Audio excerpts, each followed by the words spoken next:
Welcome back to Gray Squadron Gaming, where we have a special episode today here. We're here with Will Begani and Andrew from Atomic Mass Games. I will let them introduce themselves first for those who don't know them. Hello, I am Will Pagani, the development director. That's the title.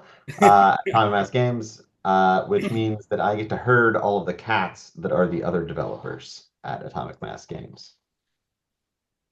Yeah, my name is Andrew Dursum. I am a game developer with Atomic Mass Games. I am also the lead developer on Star Wars Legion, which means I am the cat that gets herded the most on that line. Cat that gets heard of them. I like that.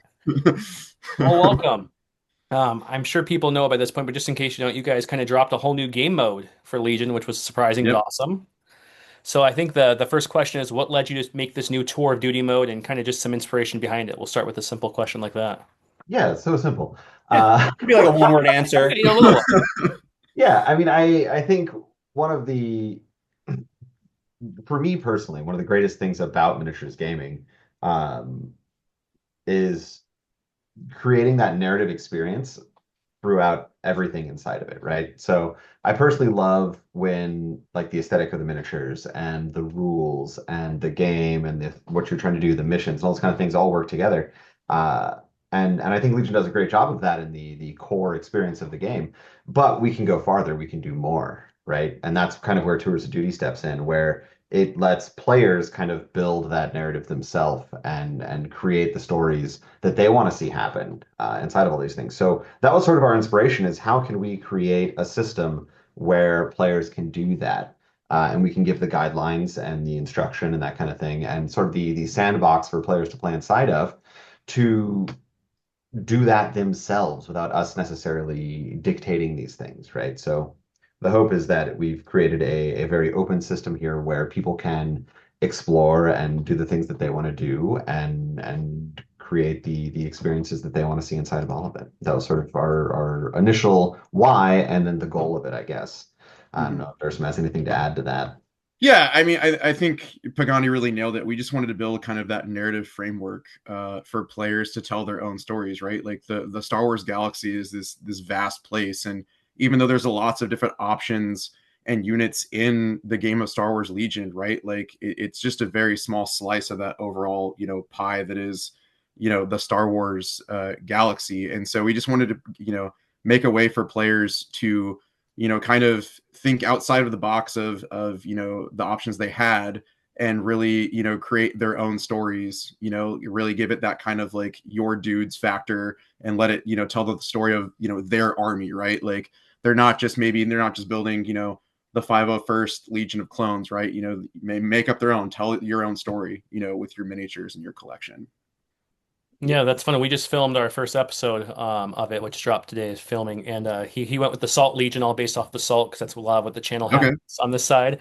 And I built more of like a Shadow of Alderaan kind of force, so we built very themey lists and really just lean into that. So Awesome.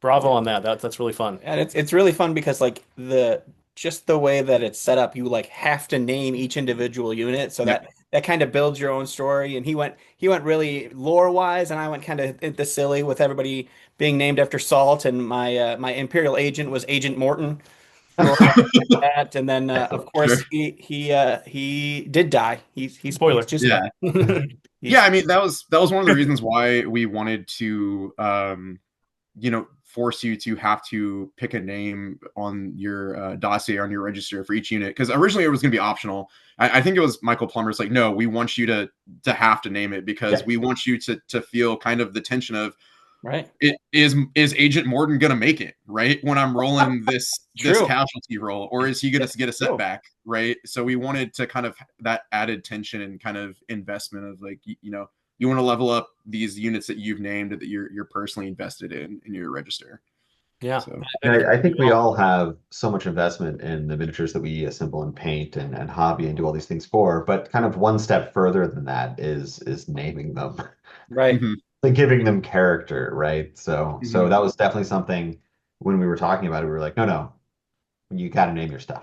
There's Mhm. a But and lot you of could just room to name it grow in yourself. there with the hobby aspect too. I'm really excited to see people who paint and build a whole army just for this mode. So everything's like really into that lore, and it's gonna be really excited to see what the community Mhm. does. Yeah. Very cool. And I'm looking forward to people throwing it in with other things like dangerous environments, and you can theme your armies around those environments and thing. I don't know. Mhm. I'm Yeah. really excited for where this goes because I think it's going to create some really cool stuff. Yeah, we had a ton of fun playing the game yesterday. We had a ton of fun with the naming, and then like even the post game, all that like the leveling up, it really adds a whole extra layer to the game that like usually if you're playing a skirmish game, like we won, we lost, and now it's over. And now like Sure. we're like, ooh, we won. I lost some people. Some of those people, they're coming back. Some of them are coming back with more experience than they left with, you know? So it's pretty cool. Yeah. It Yeah, almost and like Star Wars Legion Legacy, like the Legacy games where you put like that's what it yeah, feels like. yeah, and I think the hope is too, right? Like especially when you're starting out and you're maybe playing these lower point games or these recon games, right? Mhm. Like you play your one game and it's like, all right, like let's just go again, right? Like maybe we have hopefully enough time in one gaming session to get a second one in, or you just keep it going, right? Like the experience and the setbacks and the register kind of give you that motivation of like, okay, let's keep it going, right? Let's finish this story arc, let's level our units up and unlock new commendations and whatnot. Yeah, definitely. And I can't help but think, and I'll ask you guys, the customizable officer for the Rebels and the Jedi and Super TAC feel very much for this mode. So I'm curious from design point, did this mode kind of spin out of that, or did you kind of have this in your mind when you were creating the customizables? Like what kind of chicken or egg type of question? So the customizables definitely came first. Mm-hmm. Uh, and we had started this before the customizable. Well, hold on. I guess it's a both situation. We had this going before the customizables were concepted and sort of this thing. And then we decided once the customizables came around and we had been developing those and stuff that we really wanted this to like focus on that aspect of this. So we changed it where and we hadn't really like nailed down like, are you going to get Darth Vader every time, or do you have to play an Imperial officer? Cool. Well, there is no more Imperial officers, so the customizable replace that guy. So like all those kind of things happened here, and we really went down the path of like we don't want Darth Vader to be the one in charge here. We don't want him to Mm-hmm. be like the leader of the show. We don't want Han Solo leading the rebels, like that kind of stuff. We want these characters that you get to make and that you get to explain and create to be the stars of the show. Mm-hmm. And the customizables really gave us a chance to do that. So it was sort of a side-by-side development, I guess, that was really Mm-hmm. just like an aha moment. Hmm. Like, oh, we could do this. Yeah, I really think as a mode, it really came into its own when we decided to make the customizables the stars of the show, right? Because it just builds so much like, especially if you can't have your Darth Vaders, your Luke Skywalkers every game, right? You have to focus on your Paragon. It just really like leverages the players are telling their own story, right? Mhm. Create your own narrative and kind of in that framework that we talked about. And it really came into its own once we kind of settled on that direction to develop in. Yeah, it kind of feels like one of the older like escalation modes when you're first starting. Like your first game 600, you can use one of your points to buy another 150, and you kind of scale up as you go, which is a really good intro kind of area to this game too, I think. Yeah. Mm-hmm. Yeah, I have mixed feelings on the like, should new players play Tours of Duty right out the gates? And Legion is a complicated game, right? There's a lot going on. There's a lot of moving parts, which is to say that it's insurmountable. But do we like? I don't know. I would suggest that players play a couple games without Tours of Duty first, and Right. then really jump into Tours of Duty 1 so they can understand what they're kind of building toward and doing, but also there's a lot of tracking in Tours of Duty, right? There, Like you got there to is. keep track of experience, you got to keep track of wounds, you got to keep track of setbacks, bonus things, all this kind of stuff. So there's just kind of more going on. So I would say that whereas it is great for newer players to like jump in and experience the galaxy and that kind of stuff through this lens, first one or two games probably sit that Oh one yeah. out. Yeah. You gotta know what you're doing a little bit before. I would agree because it took us a few read throughs. Like once it's like anything, once you play it, you start understanding it. But the first couple read throughs, you're like, okay, hang on, what am I building with? Yeah. What's the restriction? So yeah, I would agree. A couple games of Recon first would be a great Mhm. recommendation to start with. And I think that being said, I think the other flip side of that coin is true as well. That is, you could play a Tours of Duty campaign forever, right? There's no set endpoint. Right. And if you're cool with the tracking and as things level up later in the campaign, like things can get pretty nutty with some of the combinations of commendations and abilities and things that the units can get. So that's a lot of fun too, is kind of, I wouldn't say like break the game, but you get to play with some toys that you don't really get to in normal games of Legion, right? You know, things like vehicles having an extra arsenal that never would normally have it, or units having keywords they normally don't get. Yeah. And that's its own, you know, kind of fun, right? Like when you're playing with the super high level register that you've been cultivating for, you know, months worth of the campaign. Yeah. It's really interesting because like when you first read through how the agendas work and how the progress works, you're like, oh, I got to play like 3 or 4 games to get this agenda done. So this is going to be this. And like we played an entire game and we didn't get a single thing done on either agenda You the try. Oh entire game. no. And we're like, this is going to be more than 3 or 4 games per agenda. So it's definitely interesting how it works and it's very Yeah, fun. the kind of our, and Derson, you can correct me if I'm wrong here, because I'm not sure I remember exactly how the speed of all of these worked, right? But the goal was like three-ish games per agenda if you're like single advance, double advance, that kind of stuff. So you're looking at Mhm. like 10-ish games per story arc. Mhm. Mhm. 11, I Because think, was kind of you don't have where to it do ended up. all 3 agendas if you don't want. You can just do 2 of the 3 and then complete the turning Yeah. point. But you miss out on some progression if you don't do all 3. Yeah. Yeah, I So like that was kind of the that idea. option. And then, of course, you can play your trilogy of story arcs from there. And then you can start a whole new trilogy and just keep going, as Derson said. Yeah, and I saw we have 4 stories, kind of each for each faction, if you will, or each area. You got 2 for the Civil War, one, 2 Mhm. for clones. What do you think about if someone did the Rebel one once or 2 times? They're like, I want to play as a Rebel and Empire, but we want to play the clone story. Is that something you guys see that's okay in the game? Is that something you would like to tell people to kind of stick in your story, or how do you perceive that going? Yeah, I mean the each story arc has a faction on it, and when we develop these, they're certainly like coded towards a specific, you know, faction or group in mind. But there's nothing to say that you couldn't, you know, play the you know, bring peace to the galaxy with your rebel army, right? I think it's really up to players to um, you know, pick which story arc they want to play, right? It's your story. Figure out what you want to tell and what direction you know you want to take it in. So while some certainly make more sense for, you know, some factions than others, right? Like, you know, the sky is the limit. You know, I'm sure that the players, you know, y'all are a creative bunch. You can come up with a, you know, justification or story details for why it would make sense. So Yeah, and as more of these story arcs come out, right, you're going to really be able to build like this whole saga going on. Mhm. So mhm. it's going to That was my be next question was, do you guys plan on having more story arcs? So you kind of just Absolutely. absolutely Yeah. yes. When we'll see, sure. Mhm. And then one but of yeah, the there are definitely more coming. Good. So That's great to hear. We're not even through one yet, so we got plenty of gaming to go. Yeah, But for we're sure. always excited for more, right? mhm. One of the questions we got from our Discord group was, is this something you guys foresee down the road, releasing as like a box set so people can get like printed cards? Is this something that you guys envision staying as a print and play for now, or have you not decided fully on that yet? So we can't talk too much about product plans for things. Sure. But what I will say is that this is definitely something that we want to support and that is Mhm.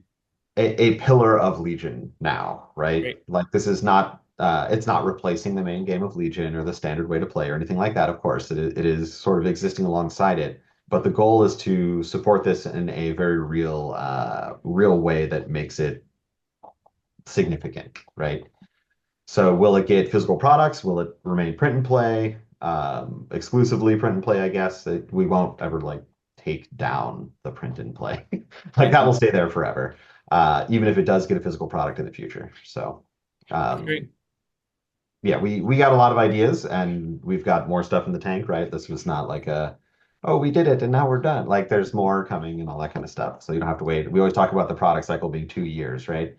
So it won't be 2 years before the next stuff. That's what I'm saying.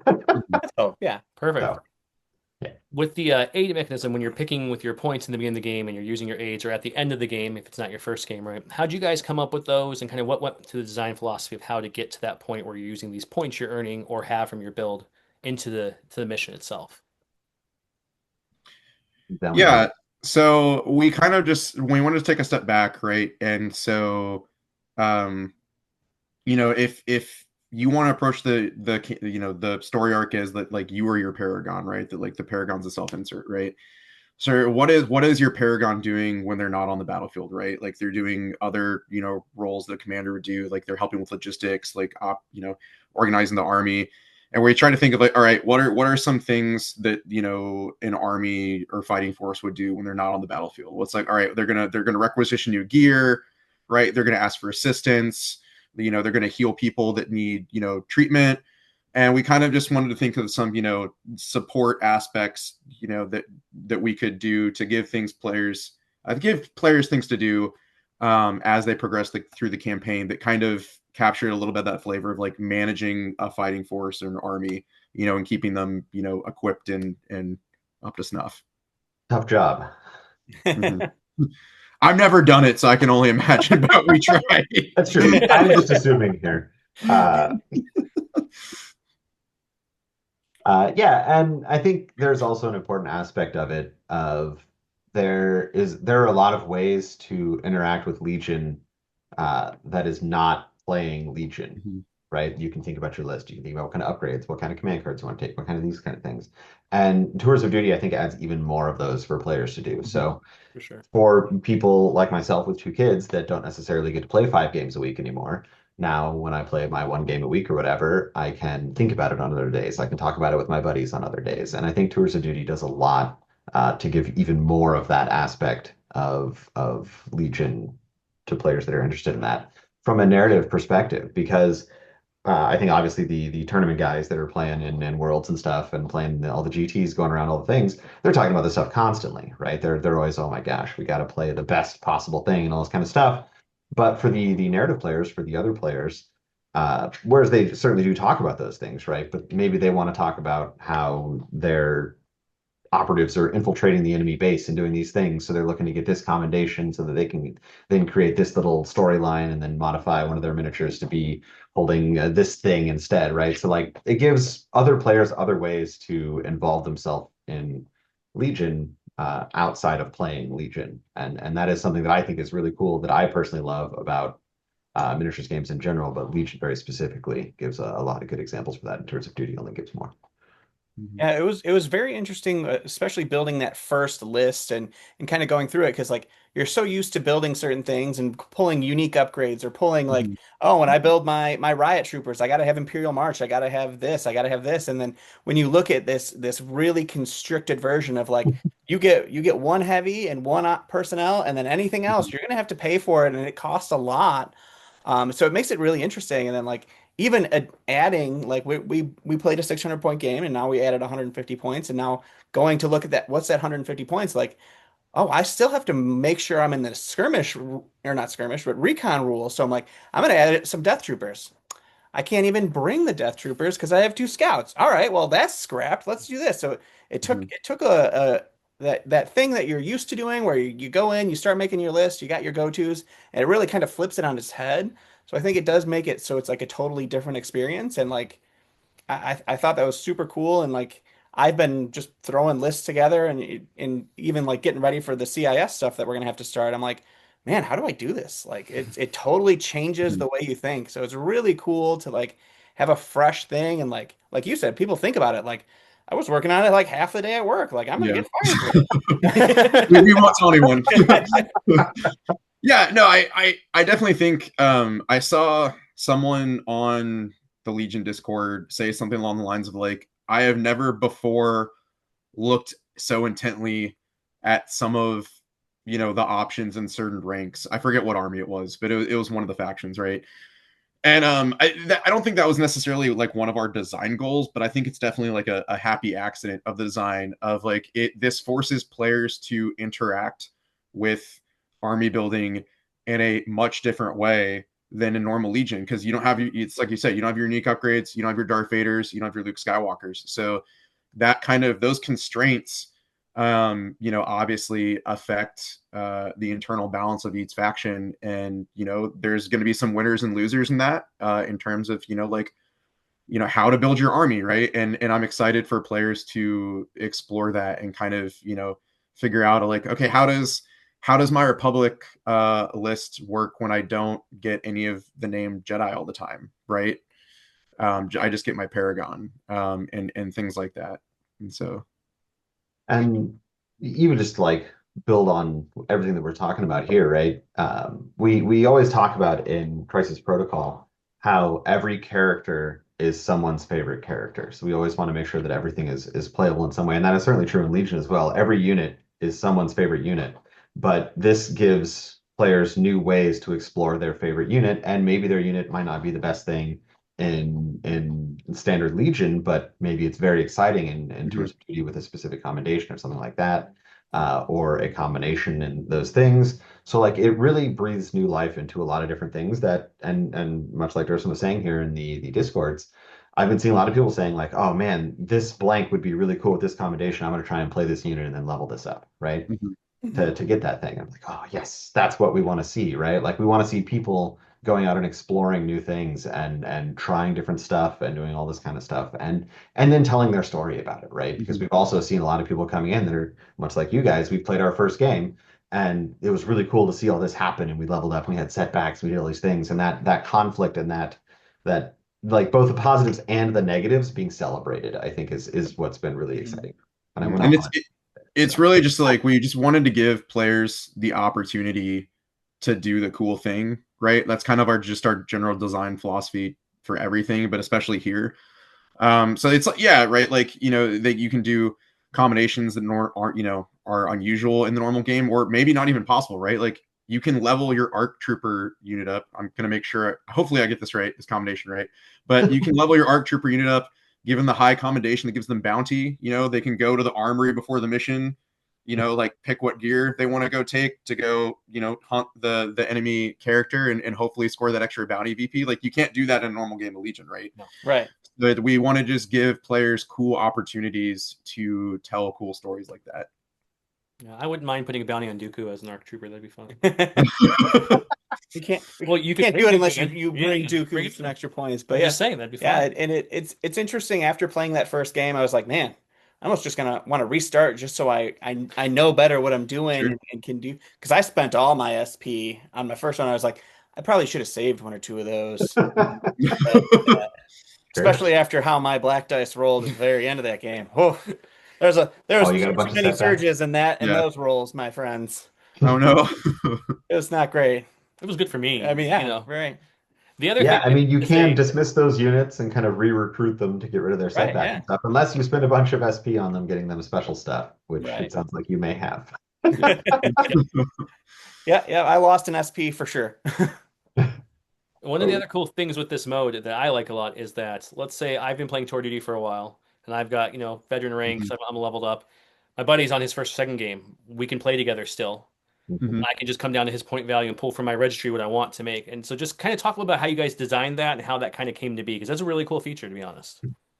So one of the design goals of it was we've been playing miniatures games forever, and there's always this kind of problem that exists in escalation leagues and leagues in general and narrative events like this, where if we are not at the same point in the Mhm. trajectory of whatever this is, the league, the narrative, anything like that, we can't really play together. So one of the things that we really wanted to make sure was possible was that a Tours of Duty player can always play their register, right? Can always play with their units. So your opponent doesn't have to be playing Tours of Duty. Mhm. They can, but they don't have to be.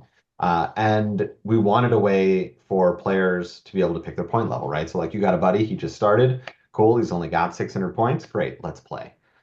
Uh, you've got a buddy that's been playing for 5 years. Great, let's play 2,000 points, right? Like let's get weird. Yeah. So like you can do all of those You things. can go over 1,000 if you want, right? Like it says pick your point level. So Yep. Yeah, and you can play whatever you want, whenever you want, and it's fully open on who you can play against. Because Mhm. there were too many times I owned a game store for 8 years, and we would run escalation leagues, and we would do all these kind of things, and then somebody would be like, "Oh man, I missed this week," and okay, cool. Well, you earn supply points for playing your game for that week. I didn't get to play the game. What happens? Do I get my supply points? Do I get like so by removing all of that and just being like, cool, if you're mismatched, do this. Then is it perfectly balanced? No, no, it's Right. not. But Tours of Duty isn't perfectly balanced, right? Like, I mean, Legion isn't perfectly balanced, but you get what I'm saying, right? Is like, as long as we're close enough for both players to enjoy themselves and to have a good time in Tours of Duty, that's really what we're looking for here. And the system that Durson was able to come up with for that, with the like extra points and things like that, I think does a great job of letting people miss that week because something happened in real life and they didn't make it out to their game store or Mhm. whatever, or they just started late or whatever, right? Like, so that was a really important thing going into it from the design document that we had written down is you have to let everyone play against everyone no matter where they are in their story. And So we that also really went into the designs of the theater of war cards and the agendas and the turning point missions, because we wanted to be as inclusive and as I'm sorry, as inclusive as possible. You know, not just like allowing people to play all the time, but also, you know, with the agendas, right? It's a lot of them, if you notice, are things that like you do. It doesn't necessarily matter a whole lot like what your opponent does, Right. right? It's goals for you to accomplish. And then even with the turning point missions, we wanted to ensure that, you know, even if you're playing against, you know, someone out, like it's not your story arc, right? Like you're the NPC or the opponent, right, to their turning point mission. We wanted to give that player something interesting to do. So like that helps that it helps that a lot of those missions are asymmetric, Mhm. right? And so they still, you know, even if you know you're playing the player whose base is getting attacked, right? We wanted to give you exciting things to do that aren't found in a normal Legion game, right? So that you were still, you know, excited to be there, right? And it didn't feel like you were just there to, you know, level up the other person's register, or, you know, like be a punching bag, right? Right. So we wanted to make it as inclusive as possible and still, you know, feel like everyone was getting something out of every game, right? Yeah. Yeah, it's definitely it's exciting. It's really interesting to see like what the community is saying. Like we've had many comments on the video already of how excited people were to see it just to be played out and how they're looking forward to starting their own games. So it's nice to breathe some new and exciting energy into something like that and see all the comments of the community being generally positive, which is And you guys usually dropped not a it. Star Wars thing. You dropped it at a great time too. Yeah, Like the starters are out, the customizables for the US comes out like this Friday. So like right. it was a perfect Mm-hmm. time to drop this mode too. that was that was the hope. That was the plan. I had a feeling it It's was really like they intentional, planned it. but it worked really well. The one thing I saw after we filmed the episode is that you guys kind of updated a little bit of the rule book. Like, for example, the one thing I Yes. saw, which I wanted to ask you about, was before it was you could bring an operative, a unique operative into the army. Now it's Mm-hmm. a unique unit that's not a commander, right? Or any other unique. So that Yep. things like Delta Squad, It's Delta Inferno Squad. yeah, I Clan think Red. that's it. Clan Rin. Yeah. That's on me. I just forgot when I wrote No, you that. fixed it, so it made perfect sense. How dare you, sir? How dare So you? I thought I covered it with the operative and the commander, and then I realized after the fact, I was like, oh man, there's these like 2 or 3 units that you just can't take in this mode. We should probably That's so, really cool, though. but yeah. Yeah, the update that just went out was a lot of clarifications, answering a lot of the community questions inside of the rule book, and then a couple typos were fixed as well. So Always gonna have Yeah, typos. I know that for can't sure. beat him. Yep. Yeah, and that's then always it. when you guys came up and were playing with this end game, and I'm more on a focus because we talked a little about accommodations. Let's talk about like the setbacks and the defining Mhm. traits. Like, how did you guys come up with those? And some of those, especially if you have a couple of them, they really start to like stack up. Yeah. Like, I got the one. I think don't quote me on the name because we only played one game, so I apologize. But I think it's battle fatigue. It's the one where if you have more suppression of your courage, you start taking a You wound. for a wound. Oh, sure. My flint Yeah. troopers had that. I'm like, oh, this doesn't feel good on a one courage unit. This feels kind of bad. The one where you have to pay an extra 15 points for your unit, I think, Yeah. is Yeah. probably Yeah. the most. Yeah, the heavy blaster guy got sick that day, you know. Yeah. He, He had to stay back. he stayed home.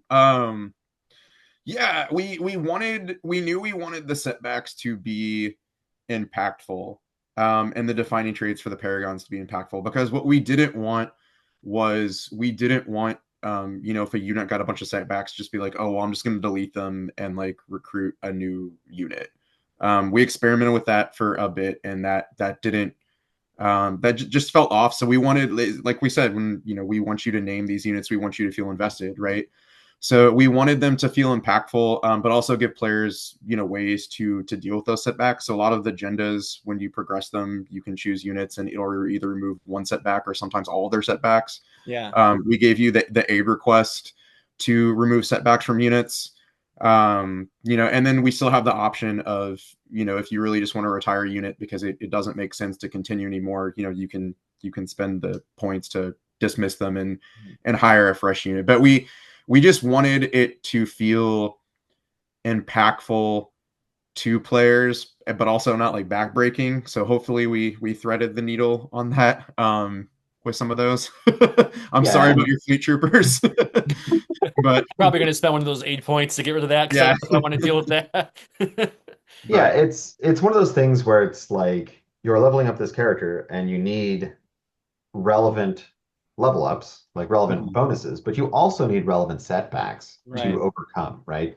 I've talked about this in one of the other casts that we did, where that progression of a unit, so unlocking new upgrades, getting commendations, things like that, is very, very important here, right? That lets you feel like you are doing something, you are Right. making progress, you are doing these things.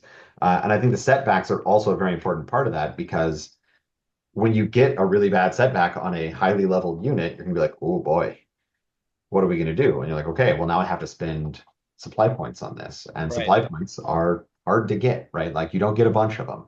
So if you want to keep getting new upgrades for units, you want to keep calling in reinforcements, you want to keep doing these things, you got to spend supply points on those. So mhm, it kind of is this tax on your supply point pool to say, are you cool playing with this setback? Are you cool dismissing the unit and getting a new one that has no experience? Or do you want to like where do you want to spin these things, right? And that I think is one of the very interesting parts of Tours of Duty is how are you going to manage that roster? We talked about your Paragon and you being there, sort of managing your army and your forces and your logistics and all this kind of stuff. And I think the system does a very good job of giving that relevance and making it feel mhm, impactful while not being particularly backbreaking, as Dersom said, right? Like we don't want you to just like not be able to progress at all. That's right. also not But fun. but we want you to, when you've got your veteran rank 3, unit of death troopers, that's been kicking butt in games all campaign, and they get a really bad setback. We want you to feel that and be like, no, Right. my squad, right? Yeah. And feel invested in and get them the back to tanks that they need. To keep going. And I mean, like in theory too, right? Like it'll balance out, right? Like both, if you're both playing Tourist Duty Register at some point, both play have units with setbacks, right, on them, and it's something that everyone that's maintaining the register is going to have to deal with at some point in the campaign. It'll the casualty roll will strike sometime at some point for everybody. It It does does. not It does discriminate. indeed. So, Yep. Yeah. Yeah, and even after our first game, like you go through that, and it's one or two experience that I might not have gotten on some of these units, but I'm like, man, now like the new units that I'm bringing in are already slightly behind that the mhm, units, and so yeah, it does like you do feel it, and when you spent all your squad points, you're like, I got one squad point going into this next game. I don't know what I'm gonna do. Like, I mhm, can't just spend it to remove this. I got the one where like I have to remove a hit from one of my dice pools that oh sure, setback. And so yeah, I'm like, I'm just hanging on to that one, I guess, because I don't have the points to get rid of it. right, So it's gonna right, make the play interesting, and it makes the decisions a lot bigger, especially as the dice roll bad for you, the dice roll good, and you mhm, just go with it. So Yeah. And it's always a story, right? Like, man, we made it through this battle. We had a lot of casualties, but everybody pulled through, and the setbacks weren't too bad this time. And the next time it's gonna be like, oh no, we were battling the Shadow Collective, and everything went sideways. Did you end up like Rogue One? oh. Yes. Yeah, Yeah, and that's why we wanted to make the defining traits, the extra bad setbacks for the paragons, because it's kind of those kind of story defining moments, right? Of, like, oh, the head of the rebel cell that we were tracking got away, right? Or we had a particularly bad, thing happen to us, and that's something that like sticks with these characters, right? Like going back to the movies themselves, like Luke confronts Vader and fails, right? And that's like a big story point right, in Empire Strikes Back, right? So kind of injecting those into the narrative of like, all right, like you've got this thing on your Paragon, it goes away, after a couple games, so it's not forever, but it's it's going to affect how you progress and where the narrative of your force goes for right. the next couple of games. Yeah, it does a really great job of making the this mode stand out from regular Legion and make you want to play it and make you want to, you know, tell your friends you need to start playing so that we can get more. You know, I don't want to face just Joe's one list 9 times like I'm going to have to in this series because that's what we do. But you know, it's gonna be Yeah, we're fun. gonna bring locals on just to Yeah. spice up because you can mix like we were talking about Sure. earlier. Yeah, So yeah. new their first game, they can come on and we'll scale our points down, and I think that's really really nice because I've also been part of escalation leagues for X-Wing or for other things where you miss a Mhm. week, you come in late, you're like, I'm kind of behind. How do we make up this? So you don't have to worry about that, which is Yeah. really nice. I mean, that's a opportunity too. You know, like, you know, you're going game 7 to play each other, and your two paragons are facing off a POI, and you're like, you, it's Right. you again, not this time. You know. Yeah. The other interesting part comes when you do the strategic asset to pull in a name character for Oh right, yeah, later games yeah, because we'll have that moment where I had that moment as a rebel player where I'm like, I miss some of my hero command cards because rebels have some really good hero Mhm. hammer. They have really good command cards, and Right, I was looking at my generic cards. I'm like, I don't miss the unit as much as I thought I would because these generics are really cool, even though I do miss them. But I miss the command cards so much. right, It's just, do I want to bring Blank in not just for him, but for his command card pool too to really right. help the army for this mission? Maybe I do. Like you make some Mhm. really cool, interesting choices, and Yeah. I've played with the generic rebel cards in that game, that one game alone, more than I have in the last few months. So it was kind of interesting to play with those older cards again. I'm like, oh yeah, I forgot about this card. We're gonna have to use it because Yep. Mhm. I don't have any other cards to pick from. Sure. Was that something too that you guys wanted to build that restriction, not just the unit, but the command card pool? Because obviously with your generics, you're customizable. What they each have one, Mhm. the operative and the commander each have one card only they're pulling in Mhm. versus, the names that have three or more if you're Right. Luke or Vader. Yeah, absolutely. It's something that you will see expanded sort of in the future that we're looking at is like how can we get specific command cards into tours of duty through different things, right? Like Mhm. new things for that kind of stuff. It's certainly one of the directions that we're looking at is how to get more different command cards going. Can you earn a command card, Like the right? Can you do commendation those of different command things? card. Yeah. That'd be Yeah, cool. I So mean, that is a direction that we are already looking at. I like I that think Yeah, direction. that's really cool. I think the sky is really the limit, you know, for this game mode. We've already got a lot of ideas of like things to add in the future, keep it updated, keep breathing life Hmm. into it as a format and a game mode and way to play.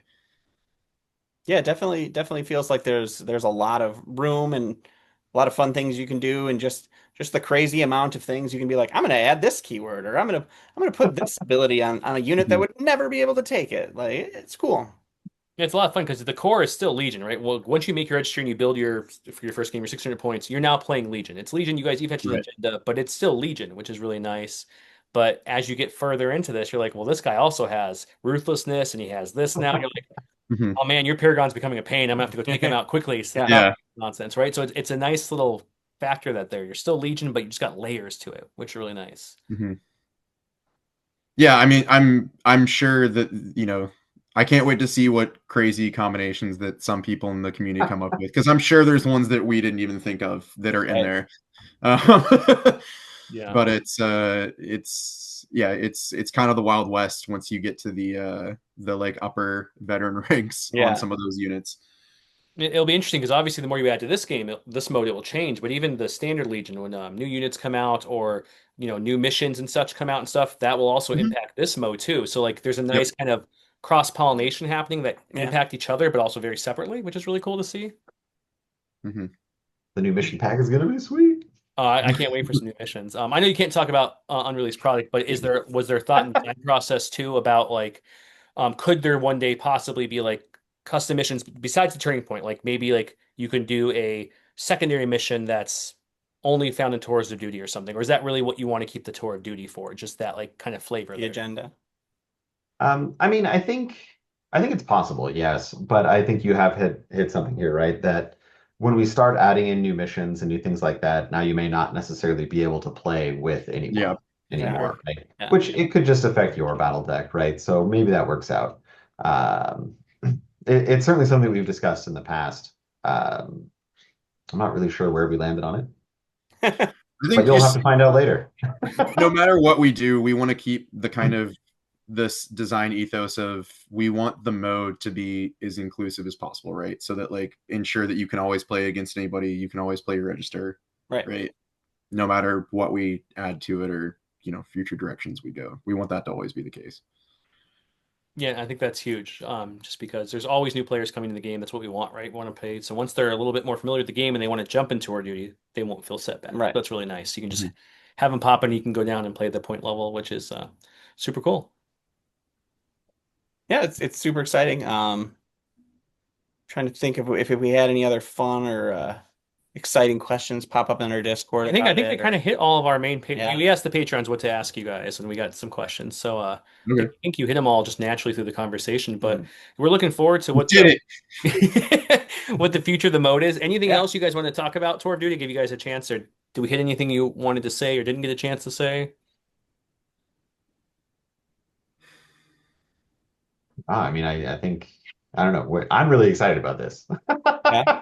Yeah, I don't know I've if been that's relevant to anyone else, but I think it's sweet. Yeah. So, I have uh, been saving the like cloaks off of the I have 2 sets of them so far from 2 boxes, but I'm gonna try to get a third of the customizable Imperial Agent and Officer with Uh-huh. a bunch of extra like cloak bits.